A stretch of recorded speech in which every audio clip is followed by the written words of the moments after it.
Guys, welcome back to the channel. Fabrizio Romano here as always to keep you posted on the transfer market today, guys. More updates, more stories for you. It's early morning and we are here to keep you updated on absolutely everything. It's a big day, a big Friday, and we have to mention more stories because many things can happen this weekend. Remember, as I told you in the recent videos, we are about to enter into that moment where the big games arrive, the big competitions restart, and so we have those kind of situations where players are playing and not playing, 0 minutes on the bench, in the stands, playing as a starter, the manager is speaking, the manager is not speaking. So we enter into those crazy 2 weeks where so many stories are around, the games are starting, the transfer window enters its madness, and so get ready, subscribe, be part of the family.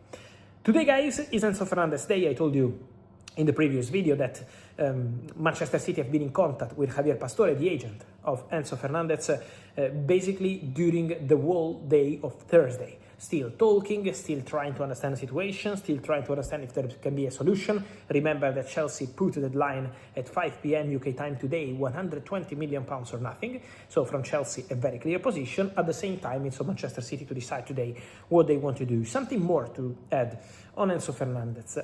Chelsea made very clear in the recent conversations to the agents of the player and to the player himself that Chelsea will not make him available in the January transfer window. At least as of today, this is Chelsea's stance. Chelsea say, or you buy Enzo Fernandez today by 5 p.m.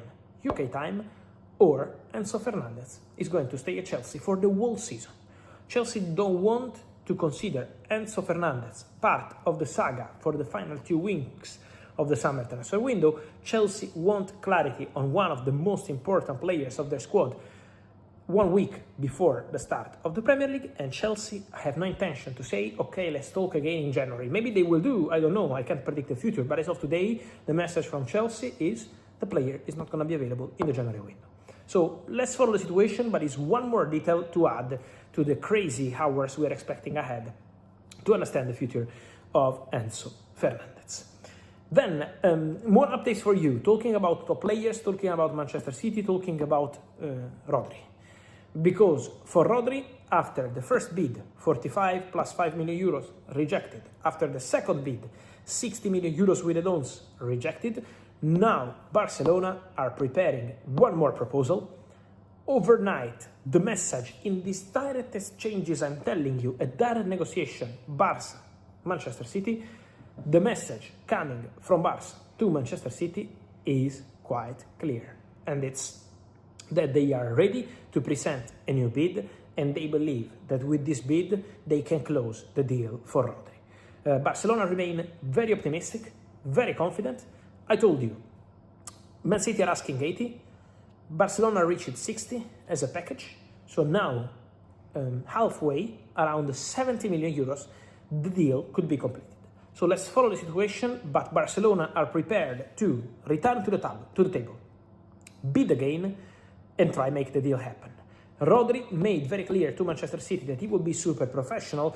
In some images overnight, probably on my accounts, you saw Rodri traveling on a Ryanair flight, very humble, and going back to Manchester from Spain. He was in Spain, he was in Madrid, having some good time with his family, still on holiday.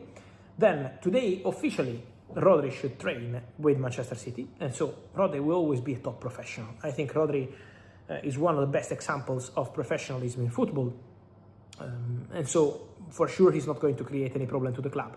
But at the same time, Rodri, for the very first time, made clear to Manchester City that also for personal reasons he wants to go back to Spain. He has agreed terms with Barcelona, he wants to go to Barcelona. So now Manchester City and Barcelona again in contact to try close the deal, let Rodri go back to Spain, in this case to Barcelona, and become a new Barca player. So let's wait for the next steps, but Barca returning. New bid is coming, and the deal could be closed any moment. So stay tuned. On Manchester City, guys, not the whole world is Enzo Fernandez, because Manchester City are also working at the same time to close the deal for Ayoub Boadi. The agreement with the player is done. So the contract of Ayoub Boadi, according to my information, is closed, ready, done. Manchester City are prepared to make the player happy by bringing him to the club now, this summer, 2026, instead of the initial plan made when they started this negotiation before and during the World Cup. So to bring the player in 1 year, in season 27-28, to let him stay one more season at Lille. Man City want Boadi now, and Boadi wants to go to Man City now, so that's the plan.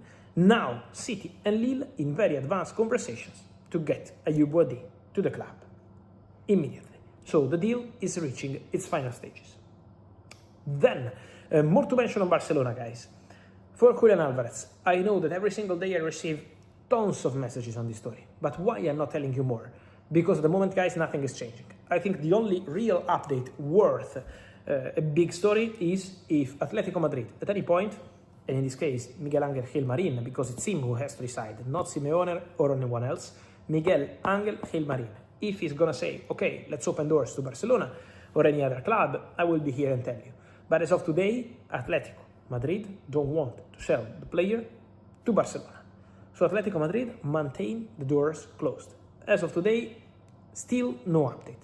Then, if today, tomorrow, Sunday, any moment, there is going to be a breakthrough, there is going to be an open door, I'm going to be here for sure to update you, and Julián would be super happy, because Julián wants to go to Barcelona. There is no doubt. And Barcelona are still thinking of Julián, there is no doubt. But remember what I told you in a video a few days ago. Barca can wait this week and this weekend, but then from next week, if at the beginning of next week the Julián deal is not completed yet, Barcelona will start considering acting with the plan B. Plan B doesn't mean that they don't want Julián anymore. Plan B means that they still have to find a striker, because Ferran left and Lewandowski left. So there will be a conversation for a new striker. According to my information, Deco is working on it. It's not Mikau Tadze, and it's not Lautaro Martinez. For Lautaro Martinez, at least at the moment, there are no contacts. So that's the situation as of today. Then, let's follow the case, let's follow the file, but for sure, there is going to be movement around Barcelona. And then, in a separate link, in a separate story, I'm not mentioning that for Barca, just in general, Christopher Nkunku and Fikayo Tomori out of a similar squad from today. So Milan told both players they have to find a new club. Milan coach Ruben Amorim doesn't want to count on Nkunku and on Tomori for the upcoming season, and so both players are up for sale. Milan are ready to sell Tomori and Nkunku. For Nkunku, they could even be open to an initial loan deal. So keep an eye on these movements, because AC Milan put the players on the market, and maybe from England and from other countries, there could be movements around these few players. So watch out for Nkunku and for Tomori. On these guys and much more, I will keep you posted in the next hours, of course, because it's going to be a big day. Remember to like this video, turn on the notification bell, subscribe to the channel to get all the information in real time, comment, because I'm reading you, and then I will see you soon.